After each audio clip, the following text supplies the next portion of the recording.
Hi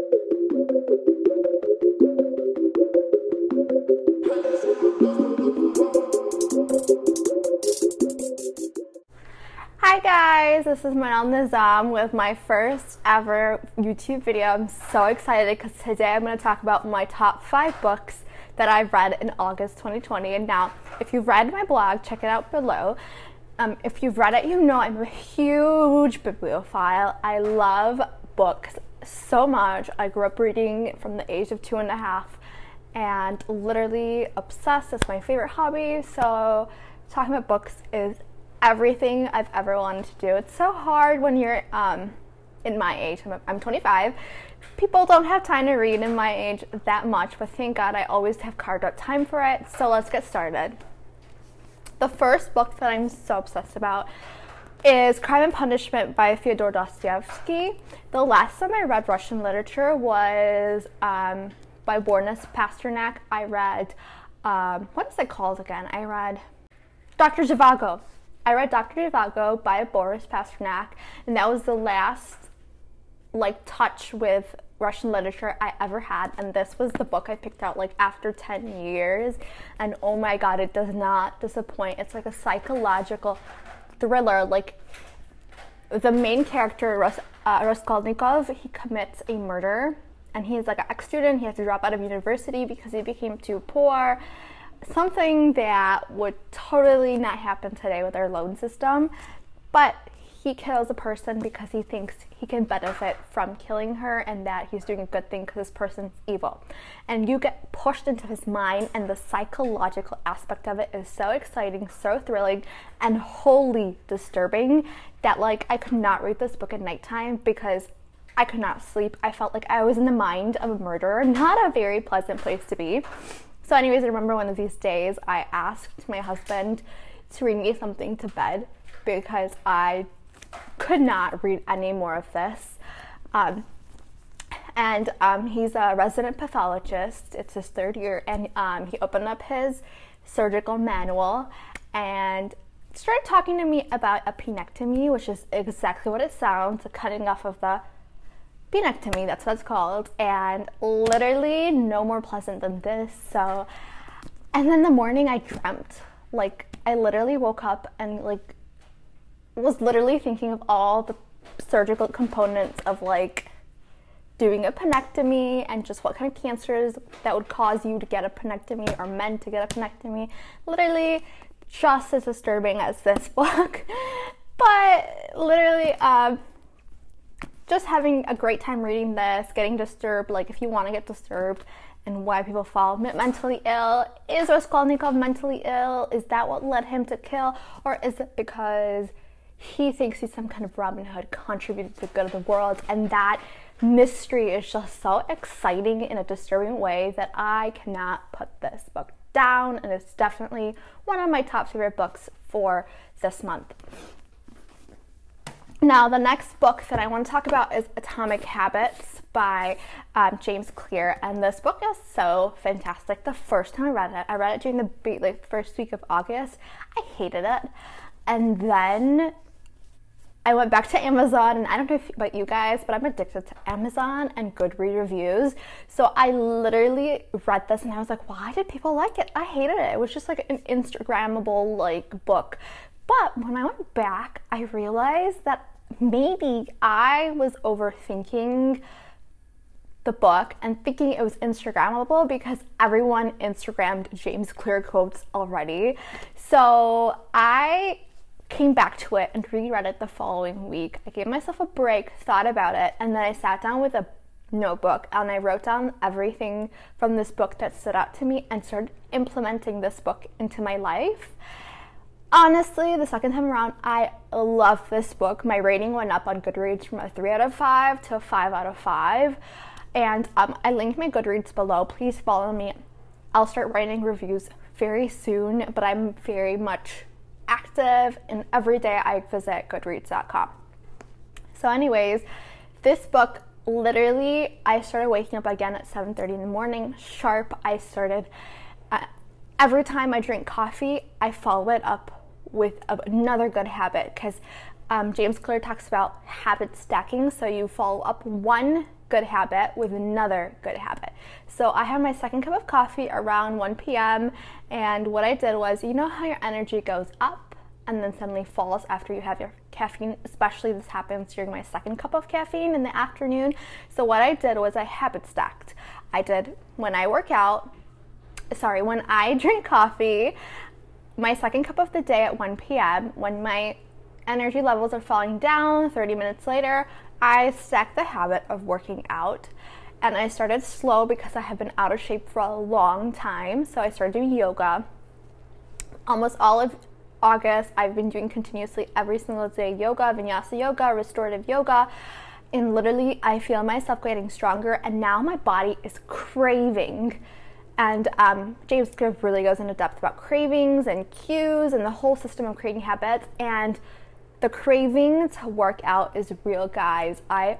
I'm so excited to work out, and I was never that kind of girl. Today I stopped doing yoga for the first time, and I interjected my yoga spree with dance cardio, and I love this book because of that. It motivated me, and it's so worth the money. If it can even help you transform one habit, it's done its job.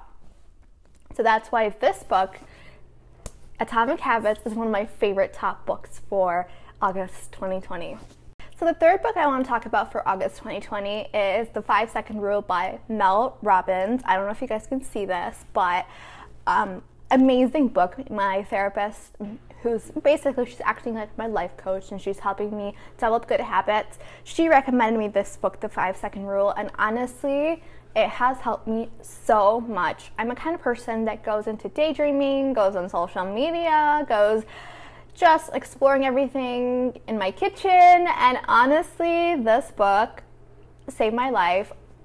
The rule, you guys can, I linked down the TED Talk below, and you guys can see her talk about this rule in her fantastic TED Talk. But what this rule is you count to yourself backwards from 5 to 1, 5, 4, 3, 2, 1, when you get an impulse to do something good. When you get the impulse to do something good. Like, for example, I need to go write a blog post. So what I'm going to do, I don't feel like doing it, but the second this idea comes into my brain, I count 5, 4, 3, 2, 1, and I'm off of the floor, off of daydreaming, off of my phone, and I'm back on my desk and writing. And honestly, it has helped me so much. I'm chapter 9. I'm still like, 60-70% through the book, and I'm going through it, but honestly, already it's one of my favorite books of August. So on to the next book. Dune is the next book that I want to talk about. I read this when I was in high school for the first time, and now I did a reread in August, and I loved it just as much.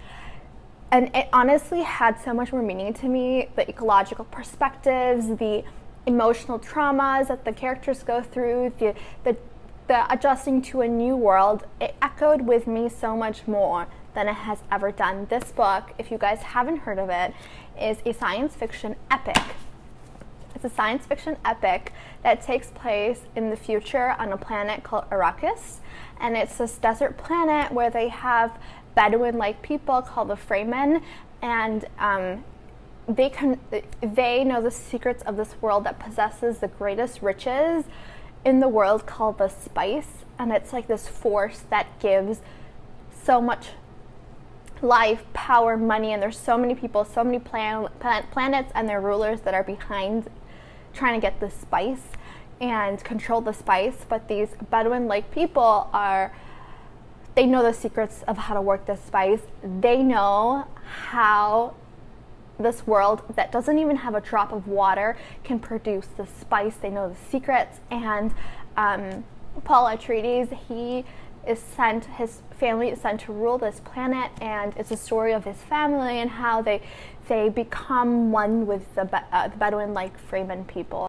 So the next book that I want to talk about is actually part of a trilogy that is from an author called Cassandra Clare that I love. So this series is called The Dark Artifices. I grew up reading her books as a preteen and teenager, and honestly, her books have stood the test of time because as she's releasing more and more books, her writing has become even more beautiful, even more relevant to our times, and just gorgeous characters, gorgeous world building, and I'm obsessed still to this day, and that speaks a lot to what this book can offer, or her books can offer.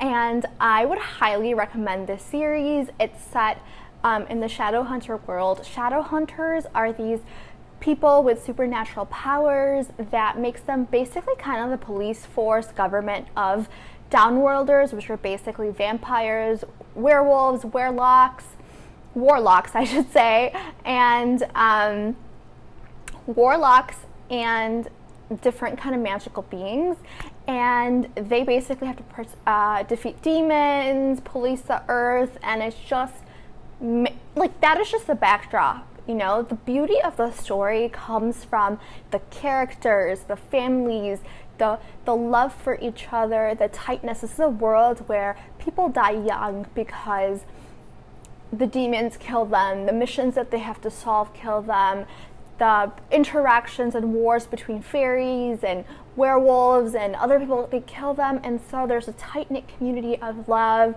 and all these mysteries that surround these families. And this book is about the Blackthorn family and the world, the mysteries around them, and it's just a gorgeous series. Cassandra Clare is not afraid of anything. She has like all sorts of characters that she discusses in their issues, everything from love triangles, which is everything we've read up growing, but from there she talks about, she has characters which are transgender, gay, she has characters which are Hispanic and Jewish and Indian, and just everything, like everything that she cares about, whether it's feminism or any other kind of social issue. Like, she puts characters in there without hitting you on the top of the head. Like, you just feel proud to see characters in there, and you feel like, wow, literature has really evolved, but it does not detract from the story plot at all. It does not hit you over the head. I cannot read books like that. No, like, it cannot be obvious on the nose. And this series does not do that at all, and I'm obsessed. I actually named my cat Magnus from a character, a warlock in her series called Magnus Bane. My cat's name is Magnus Aurelius. I'll insert a clip here to show how Magnus was bugging me when I was setting up the camera. He's hilarious. He's the naughtiest cat ever. So Magnus, can you tell us about your life? Magnus? Maggie Waggy. Yeah, just look there. Yeah. Good boy. Now tell us all about your little life. How did you find mommy? Hey, don't do that. Don't do that, you bad little boy. So the last book that I want to talk about is a little bit different than all the other books that I've spoken about today.